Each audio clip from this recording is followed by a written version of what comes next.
Sa unang pagbasa, si Reyna Esther buot manalipod sa iyang katawhan nga padung na hotdog patay sa ilang kaaway nga ginganlan og si Aman. Niya muatubang siya sa hari nga si Asuero nga utrosad nga portisad kabangis nga hari. Una nga di man makaampo si Esther og tao, nag-inusara naman lang siya, dito siya nidangop sa Ginoo. Hay may labaw ang Ginoo o ang tao? Usga. Naayuhan ninyo. Muna nga sa atong tubag sa Salmo, niingon din, Ginoo, sa adlaw nga nagsangpit ako sa imong panabang, imo ako nga gipatalinghugan. Nya gisulti sana ni Kristo diri sa atong ebanghelyo, pagtuktok mo kamo ablihan, pangita mo kamo makakaplag, pangayo mo o kamo hatagan. Ingon ana ang Ginoo, mga igsoon. Muna ang pagtulunan nga atong makuha, di kita mosalig og tao, mosalig ta sa Ginoo. Mo ginay first. Sa inyong tanaw karon sa ato sa Pilipinas, ang atong gobyerno sa ilang mga desisyon karon kaning naglingkod sa atong pangagamhanan, nagsalig bas Ginoo o sa ilang kaugalingon? Ikusga.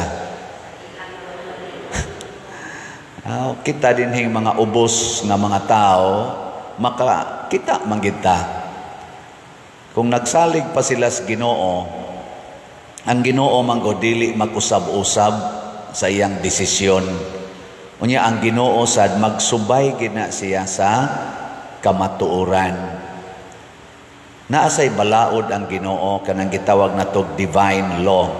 Pero ang divine law kanunay nang nagsubay sa kamatuoran, sa gugma ug sa kaluoy. Mo nang naa gina sa divine law kani nga maong mga properties, kamatuoran, gugma o kaluoy.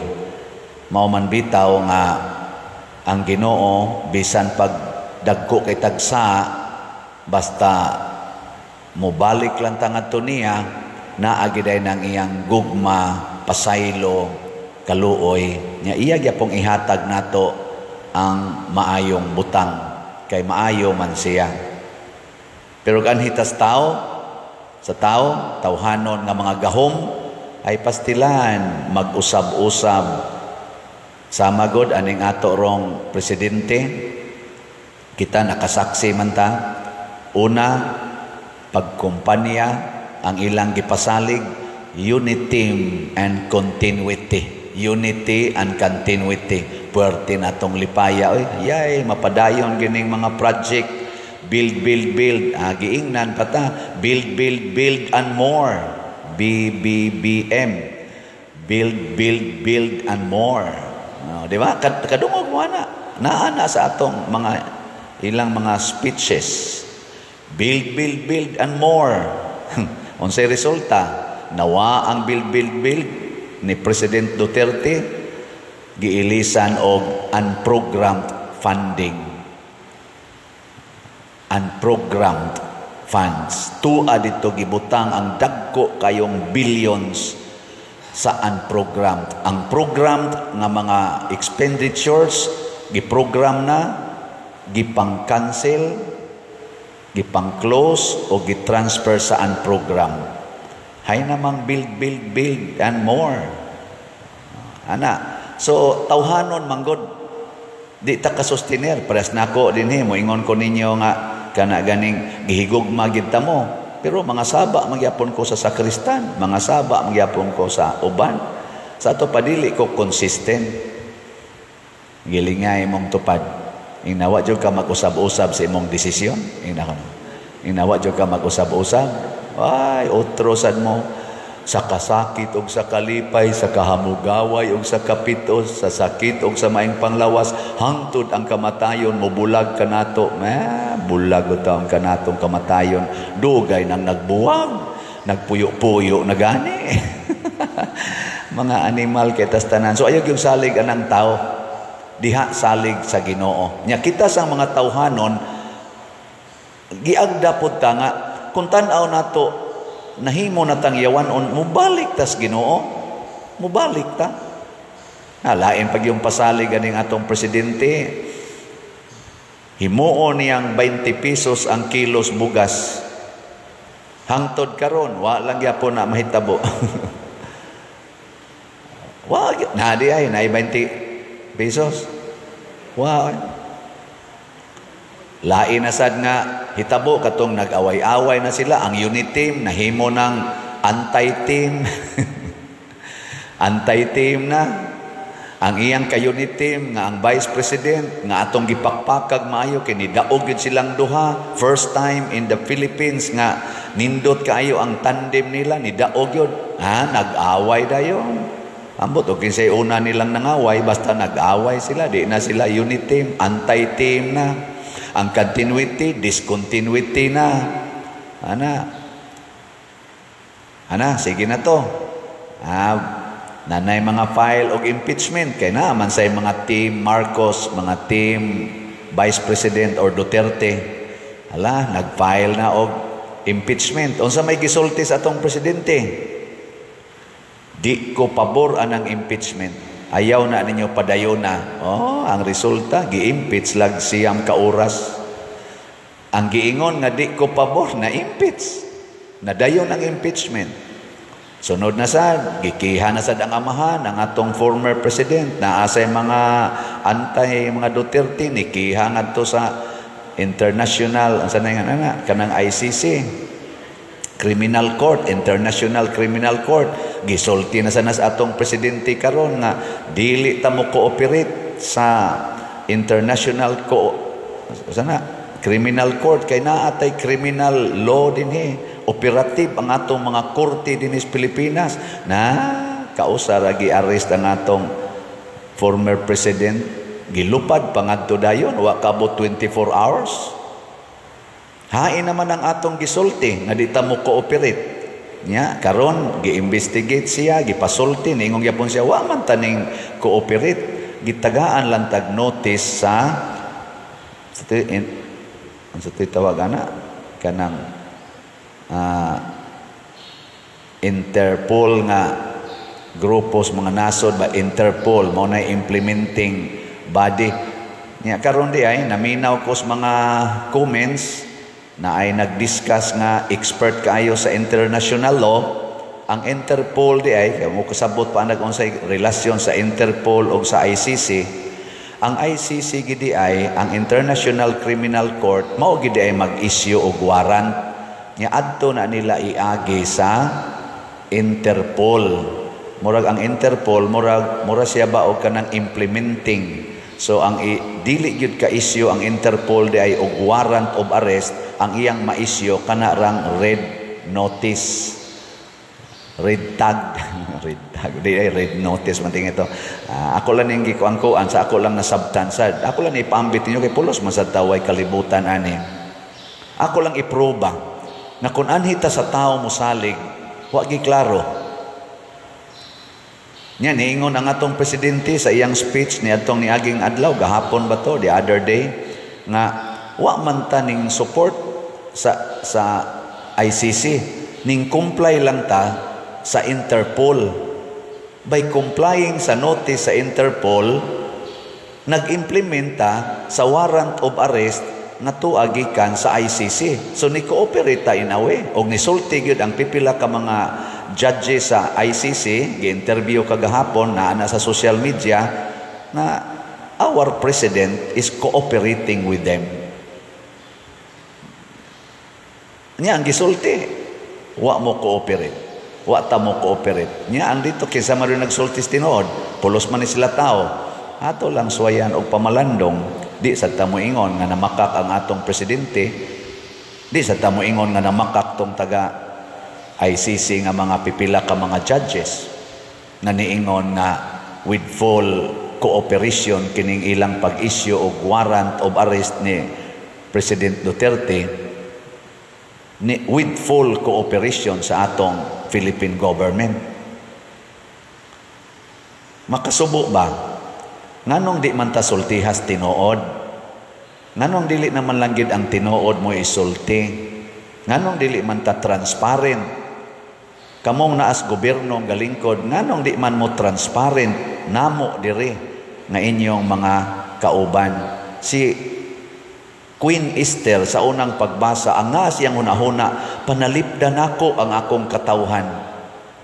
Akong panalipdan. Isip siya maoy reyna sa Israel adtong panahona.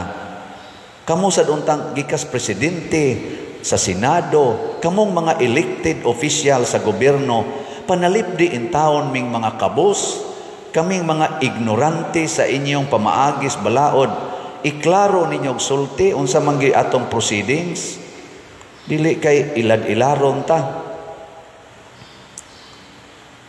Naapay giingon nga nag-follow kuno sila sa tanan gipangutanan atong presidente, naaman kuno ni technical defect ang kaning inyong pag-arrest o ang pagpalupad ngadto ni Duterte ngadto sa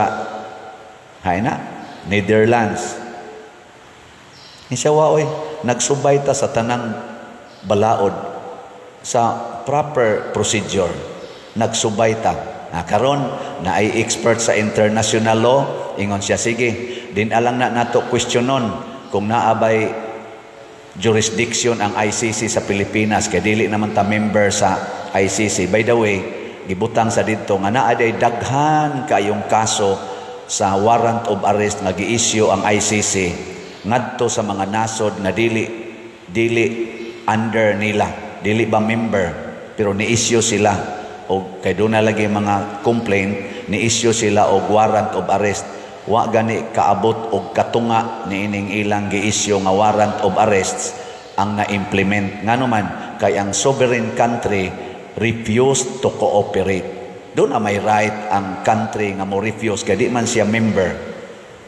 Sa ato pa na-implement man ang warrant re bisag dili ta member, ni cooperata. Sige, granting lang nga ni cooperata. Na ay gisite nga article sa proceedings how to arrest nga gi-state sa kanini ang international law. Murag article 59 sa ilang statutes sa ICC naman na sa social media. Unsa may gibutang dito sa ilang proceedings how to arrest. Ang arresting state sama nato Philippines. Kita may ni-arrest kay ato mang subject si President Duterte. Kita may ni-arrest. Dunay steps number 1 hangtod sa number 7. Ang number 7 maoy pagpadala sa arrested person or arrested criminal ngadto sa korte sa ICC nga maunang naaron sa Netherlands bana.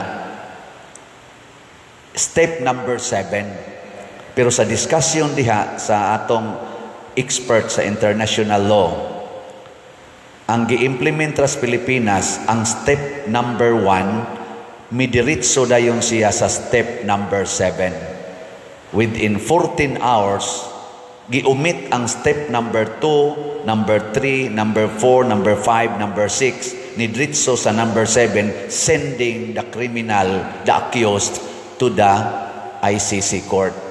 Ang ICC mismo mo'y naghatag aning proceedings nga sundon usa ni siya. Kita maoy miumit.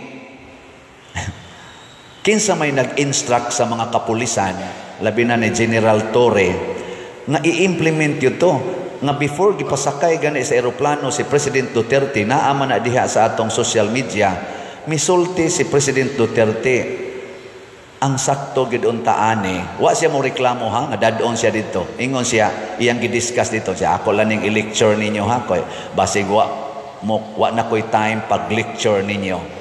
Kamo may nag-arrest, ikaw lawyer maka kisa tong lawyer gatubang niya. Ingon siya, hasta ni General Torre, ingon siya, human ninyong arrest sa accused, inig-arrest ninyo, musugo dayon ang proseso sa balaod. Pasabot ang due process. Wa man mo'y gihimo karon. Wa man mo'y gihimo. Wa man gani pasudla ang mga lawyers, ang panel sa lawyers ni President Duterte giharangan ra dito sa gawas. Hasta gani si kaning Vice President Sara nga gusto siyang musod, di na lang untas iyang pagka-Vice President, sa iyan na lang pagkaanak, wa gyapon pasudla. Unsaon paglihok sa atong justice system kanang gitawag og due process nga gibawalan man ang mga lawyers, hasta gani ang anak, hasta gani nga ranking officer na Vice President, gibawalan man. Wa maigo sa ato gani mismong proceedings din his Pilipinas. Unya unsa may gisulti sa ICC, ako laning nakuha, inig humag-arrest sa person, dadon ngadto sa competent judicial court sa arresting state. Competent judicial court. Diin gida si President Duterte dito sa Villamor Air Base. Gipalingkod atong kwarto niya pag-atake in town sa iyang hubak, maon sana, diabetes ba to? Naglingkod, naghigda in town sa President Duterte sa couch nga gibutangag oxygen ni pahuway. Mao daytoy competent judicial court ang Villamor Air Base. Never nga na-declare na. Natay daghang mga competent court, mga regional courts. Pero wa dada dito, di wrong na. Nya inighuman kun og dada dito, i-evaluate sa competent judicial court ang warrant, iyang basahon ang warrant of arrest, unya iyang i-check kung sa ato dinhing pamaagi og sana state dito sa warrant, gisunod ba ang proceeding sa pag-arrest, proper ba? Nya human dayon ana, kung proper tanan, tagaan dayon og chance ang accused katong arrested person to exercise his judicial rights, mga legal rights. I-exhaust niya ang tanan niyang legal rights through sa iyang lawyer in relation adtong paghatag niya warrant of arrest. Wa gyapon na mahitabo nagihatag ni President Duterte. Unya ighuman na ana, exercise sa rights, doon na siya'y katungod nga mo appeal ngadto sa atong Court of Appeal. Taas-taas pag yun. Unya, i-notify ang ICC. Uy, ni-appeal man siya. Ni-appealar man. Ang ICC mo evaluate sa appeal, niya mo padasa kunog notice kung ila bang tugutan nga mo appealar dinhi sa atong Court of Appeals. Nya once nga mahuman ang Court of Appeals, unya murag yapon siya guilty, di makontinto, una pa ipadala ngadto sa ICC court. Sila na mo final og hearing, pero nahuman na ang steps 1 to 6 dire. Ako lang ning hisgutan kay na-impress kay ko. Salamat ninyong mga experts, mga lawyers nga karon ni participate niini. At least eye-opener ni nato mga Filipinos nga usahay gibaboy na ang atong justice system. Usahay mura na lang tagtrapo nga giyatak-yatakan, gi-oppress sa mga tao kunuhay mga kanang gitawag nato gamhanan. Can we allow forever sige tagtuon dinhi og balaod, daghan kay tag mga lawyers, dagko kay tag gasto anang siging take anang bar exams nya inig-ending ra di ay yatak-yatakan ra ang atong katungod nga wa gani gyoy paghatag og due process. Dagko kay taggasto aning elections, billions ang atong gastos elections, naapay mga matay padahon sa elections. Inighuman ra di ay ilad-ilaron ra ta sa mga naglingkod diha. Himuon tang buta, himuon tang incapable of knowing the truth. Di na sa tingali maayo. Pero asa man ta mo dangop? Yes, mosubay tagbalaod. pero mas maayo gyud adto ta modangop sa Ginoo. Sabot, kung di sila mutuman sa balaod kining atong gipangpili, mupili tag mga tao nga kamaong mutuman og balaod, kaming manggid ang atong eleksyon karong kuan Mayo. Iampo nato og pamalandungan nato kinsay atong pilion para aning in midterm election. Pilion nato kaning mga tao nga kamaong musubay og kamatuoran, bahala nagdili perfect. Mga tao nga nagmahal sa mga Filipinos, dili sa ilalang partido or sa ilang kaugalingon, ug mga tao nga kamaong mo respeto sa atong konstitusyon sa Pilipinas ug sa atong mga balaod, labi na sa atong mga korte sa Pilipinas. Ang mga pulis, implementor na sila sa mga balaod. Sila maoy atong implementing force. Pero nganong ila man tong gibuhat, nakahibaw man sadta sila aning atong procedural law sa kriminal. Gani, kusog ay mosyagit ang mga human rights, na ako no'y i-checky, kay napatay, wa ko no tagai og higayon, nga mag-due process. Yes, congratulations. Kamaotang mosyagit ana, nganong wa may nisyagit karon nga mga human rights, nga wa man paatubanga sa atong korte, gidritso man og dala ngadto sa laing korte sa gawas nasod as if convicted na siya dinhi nato. Napatanay giingon, kinahanglan gyud i-presume gyud ang person, ang accused nga innocent until proven guilty beyond reasonable doubt. Nganong mura na mag-guilty lagi, nga bisan gani na lang sa medical assistance, wa gihikaw niya, gideprive niya adtong panahon nang gi-arrest siya. Bisan na lang sa pagpakig-istorya sa iyang mga lawyers o sa iyang mga anak sama ni BP Sara, gihikaw niya, mura gid siya og person deprived of liberty. Kana bang naadrong gipamutang sa kuan ba, mao man sila gitawag og PDL, person deprived of liberty, kanang naadya sa ato nadaliluan, kanang naadya sa mga si PDRC, mga jails nato. Nga unta inosente pa man si President Duterte hangtod karon, accused pa man siya. Nganong i-deprive man sa mga legal assistance and rights. Nganong ang mga pulis insistent man kaayo nga ipadagi sa pasakyon gyud sa eroplano adtong orasa, wa naman lang gyud paugmae nga 40 ra ba in taong luyaha ato. Kinsa may nagsugo nga korte sa mga pulis nga ila man tong gisunod. Naanaroy akong nahibaw-an na social media og mihatag og public letter, open letter, duha na ka pulis. Ang usa pulis nga kanang sana kanang ordinaryo nga pulis, ang usa PSG. Ning resign sila sa ilang pagka-police officers. Kay samtang naa pa kuno na ang nagbasa gani ato, nihilak ganito na social media, nakatuo iyang luha. Kay niingon ang pulis, proud kay ko sa akong badge as police. Kada nakusulob aning akong uniform panahon ni President Duterte, it's my great honor. Pero karon pasaylo ako nga ang kauaw mao nay akong gibati sa nanghitabo karon ug sa mga gipangbuhat namo, sa mga gipangsugo namo, nauwaw nako. Ug samtang do na pay nahibiling dignity, sense of honor in my life, in myself, hubuon ko na ning akong uniforme.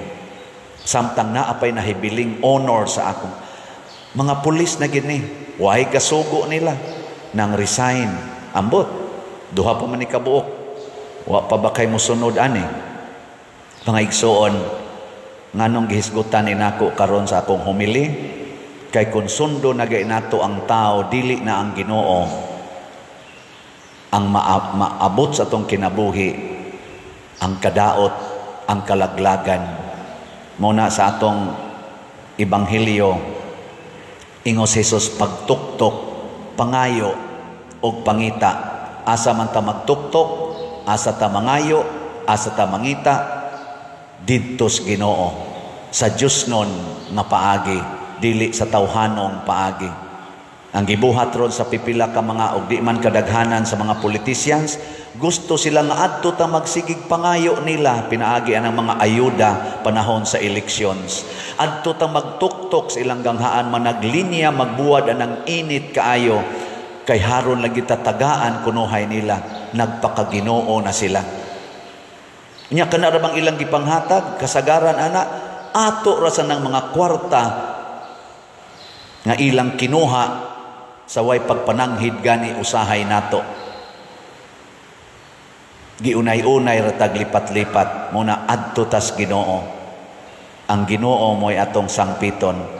Di lang sa tamo accuse ani nila nga sad-an sila kung dili ang atong gamiton kaluoy. Ako kada nako kakitag usa ka politisyan nga nahangol sa kwarta o gahom, maluoy ko. Nganuman kay bawog gyud ko nga wa na gina siya kalinaw, wa na siya kalipay, di na siya relax, kay nangilad na siya sa mga tao nga iya untang gisaaran nga alagaran. Luoy na kay na siya ug ang iyang pamilya. Ang iya sang pamilya ana mura sa gitamparos, wag tuo. Nganuman kay ang gipakaon ngadto nila kinurakot, inilad gikan sa mga taong misalig nila. Kaluoy anang klasihas tao. Gilingi ay mong tupad na gusto kang mahimong makaluluoy? Gusto ka? Sige, pangilad. Sige, yung pangilad. Why exempted ani? Bisag kami mga pare, ilad-ilaron mo na mo. Pero ako, i-check lang ninyo. Og nangilad ba ko ninyo aning atong slat-slat? I-check lang. Unya, og tanaw ganyo, nangilad ko. Hala, sige. Ayaw na mo og simba. Ana, i-check lang. Ni abay na dapat was atong project o wa. Kamulay check. Mas main ang kamoy mo check. Sige, manindog na ta mga anak sa Ginoo.